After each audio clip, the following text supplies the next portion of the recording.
I have to tell you that starting a neighborhood watch, one of the credos that I had is that we would not kill. It's always been like this between us, Keith. You were always the good one. I was always the dark shadow following you around. You always got A's. I always got detention. You always got stars on your little wall chart. And I always got little apple cores with words. And my grandmother was the teacher, for crying out loud. Todd, I'm just going to move by the door for my own safety. You'll notice it's locked. Yeah, from the inside, if I just... Damn. Todd, at least tell me why you want to murder someone. Because I'm tired of being nothing around here, and I'm especially tired of being nothing in your life. I think it's apt that you have become a superhero, and I've become a supervillain, like Batman and the Joker, or Superman and Lex Luthor. That's why I shaved my head.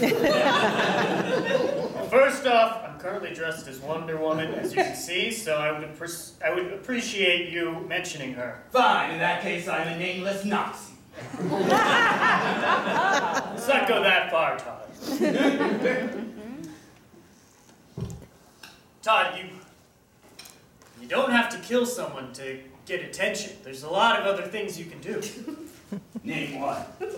You could join the neighborhood watch. Join you. Yeah, we could do a lot of good for this town. We could prevent a lot of rodents and pests from being run over and people from being murdered. I'm sorry, Keith, but this line has been drawn between us for a long time. This moment has been coming. Yes, it has. And what a moment it has become. The line is drawn, the stage is set, the choice is yet to be seen, clear or not. Will Todd murder? Will he not? Will Keith stop him? Maybe not.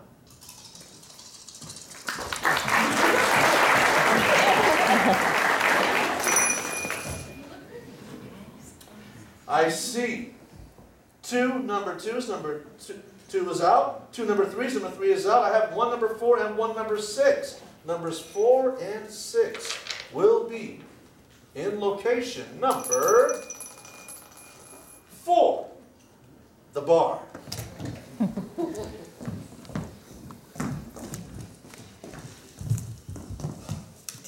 Yeah, Another, and make it a double. me too. Hey, Becky Sue. Hey, how's it going? You don't believe in superstition, do you? Well, I think there's a lot to be said for it. I broke a mirror once, 8 years ago. And I still hear things falling. Well, gee, I thought it was only supposed to be 7 years bad luck. Well, that's because all those 7 years, I was tipping them over. This time, I just hear other things fall. Yeah, so superstition? Well, I guess I just underestimated how important Ricky the raccoon was to the folks of this small town. You know, as the only doctor in town, I ran a pretty successful practice, but, well, now, suddenly I find myself a pariah. No one's coming to see me. Well, maybe you should sell that truck. Get a different car. Change your name. I don't know, people can't forgive that reckless act of yours. As good of a doctor as you are, you're a terrible driver. Just feels like ever since Ricky died, there's been a dark cloud hanging over this town. I mean, even the night of his death, there was that huge storm. And I'm afraid that, well, if people don't get their regular medical attention, well, it's only going to spell disaster. I mean, I'm not really supposed to break doctor-patient confidentiality, but there are a lot of people in this town on regular medications for various reasons. Oh dear. Are you saying that somebody might die? I don't know. It just Seems like if people don't stay up with their prescriptions, well, bedlam could break loose. Well, I know old Todd takes something. I see him at the pharmacy quite a lot. Well, I can't go into specifics on that. Does it have Let's any- just say the boy grew up around a lot of lead in the home.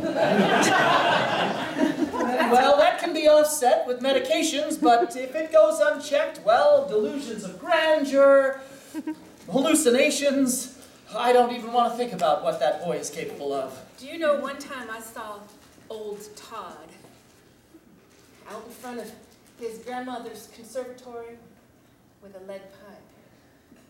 And he was brandishing it, waving it about as if it were a sword.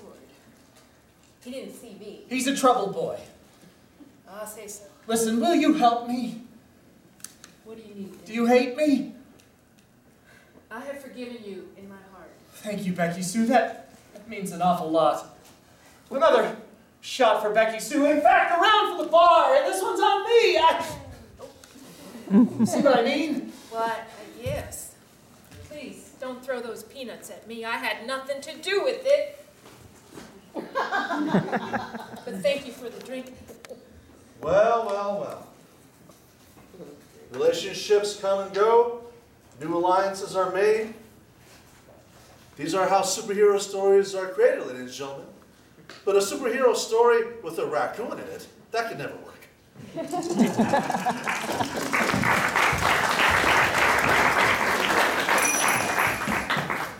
All right, our next scene will consist of numbers 1 and 5. Numbers 1 and 5. And they will be at location number 1, the water tower.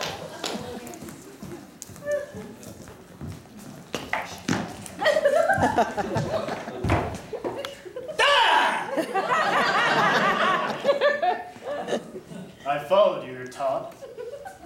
I knew you were following me. That's why I walked very heavily like this and brought you up here to my sancto sanctorium. Todd,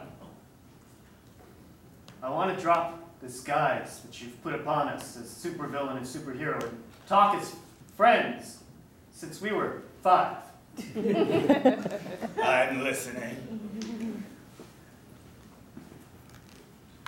Todd,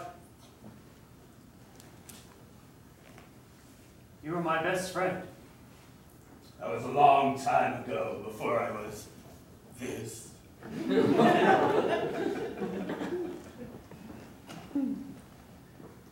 Todd, I think we had a lot of promise together. You know, a lot of things that we looked forward to that never came to pass. I've decided who my victim will be.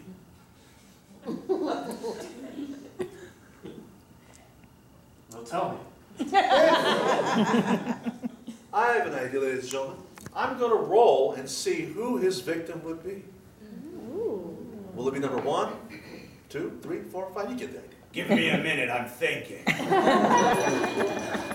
His victim is going to be number 2, Ellen. I'm going to kill Ellen, that foolish woman who thinks I love her. Todd! I thought you really loved Ellen. I might have once, but I've realized there's only one way to rise to acclaim, and that's to outshadow you, everyone, even Ricky. Do you believe we live in a town in which our greatest role model is a raccoon? How demeaning is that? Well, no more. Now, let me flip things around.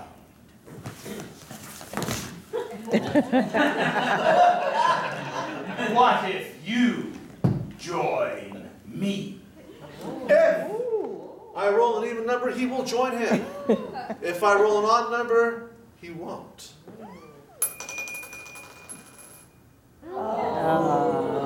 Doesn't seem like he will. Todd, I was talking to the town doctor, and it seems like maybe you were off your medication. You're afraid, aren't you? Todd, I'm afraid of losing you as a friend. You're afraid to rise higher than this water tower. You're afraid to usurp the power of the raccoon. Look at you. You look ridiculous with that raccoon mask and ill-fitting Wonder Woman costume. Todd, you are my friend, and I want to hope that there's a future where you will work things out and not do this to Ellen, but I promise you, if you try to harm a hair on her head, then I will stop you as my solemn duty as the raccoon. Well, the threat has been made. A friendship broken. Will they mend? We shall see.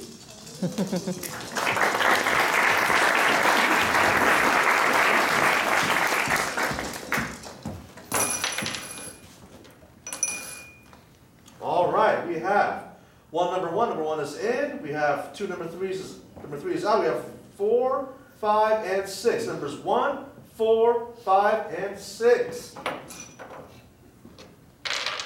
At location number 4, the bar.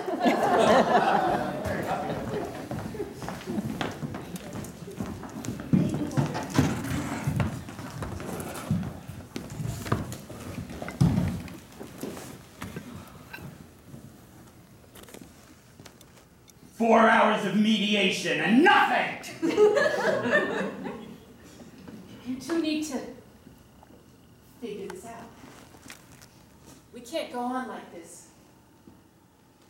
Todd, why are you looking at me like that? It's because I'm sick and tired of everybody thinking old Keith over there shines so bright.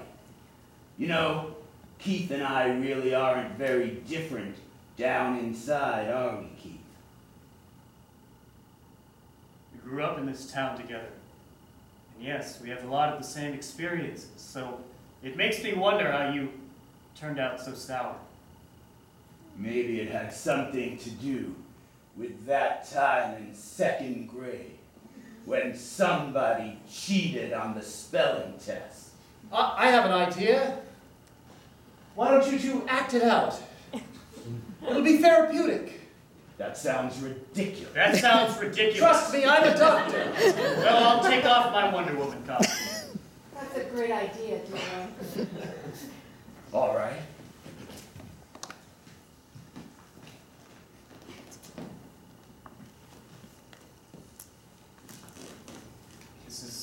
We'll just do it at the bar. Keith. Keith, I saw you cheating on that spelling test. You know...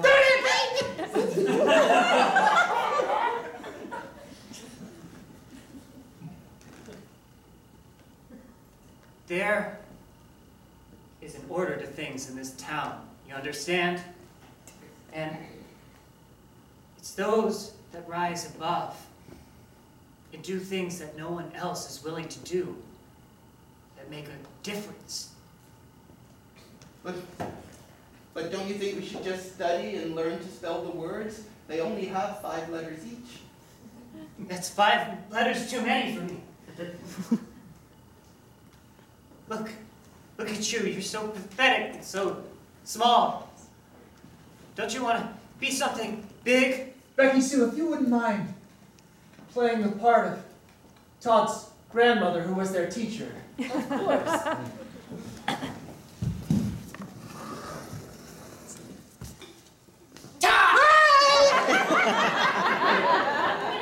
It's just a pipe!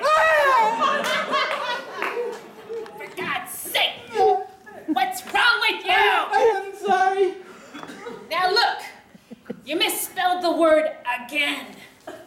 The word is Snope. S-N-O-P-E. But that's not a real word! I mean, can't you see what's happening? That it seems like he was abused as a child by his grandmother and he's acting out.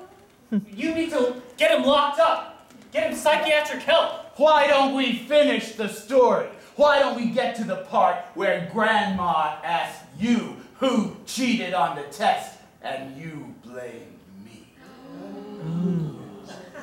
All right then. I'm going to take this lead pipe and I'm going to put it on top of the spelling test.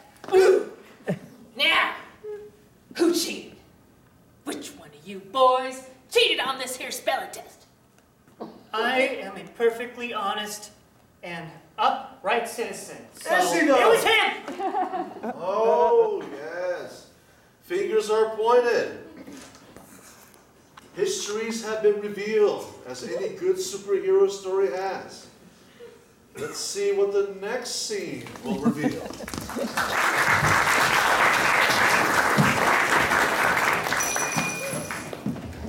Okay, I have 2 number 2s. Number 2 is out, 2 number 3s, and this scene will consist of numbers 4 and 6. Numbers 4 and 6.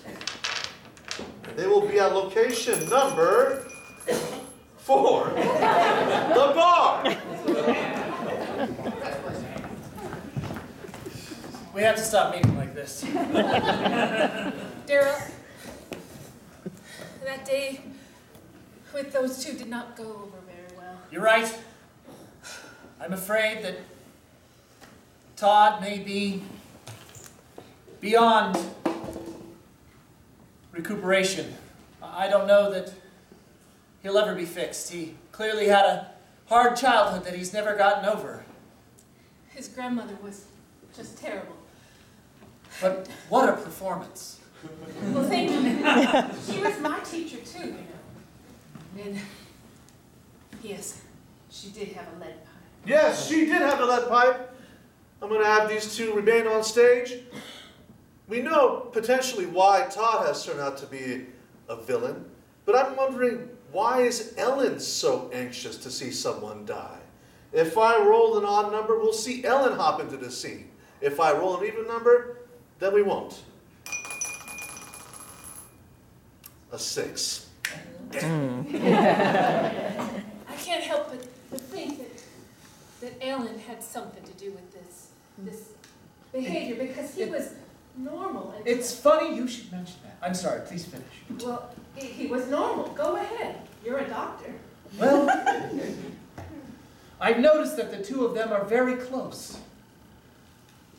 There may be one final therapeutic method that may be able to fix him, but it would involve the two of them coming together. I think they need to spend a lot of time alone, just the two of them. Daryl, I never knew. You know, I've always seen you as an internist or a general practitioner, and I never knew that you knew so much about the psychology and the inner workings of the mind. Well, I dabble. This that you did here with your hands, that looks like a therapeutic thing. I've already spoken to Todd's grandmother, and Yes. she's making arrangements for them to have private time. Daryl, I hope this works. I hope it works too, ladies and gentlemen, because I would hate to see such awful acts happen in our little town. In the little town that I myself grew up in, a little town that I've learned to love, with our flaws, with Ricky, without Ricky. I'm also invested in this, ladies and gentlemen, and I know you are too. But let us now take a moment to go and think about our own little towns in life and what problems we may have that we need to solve as well. I'll give you 15 minutes to do just that, and I'll see you right back here when we return. Thank you very much.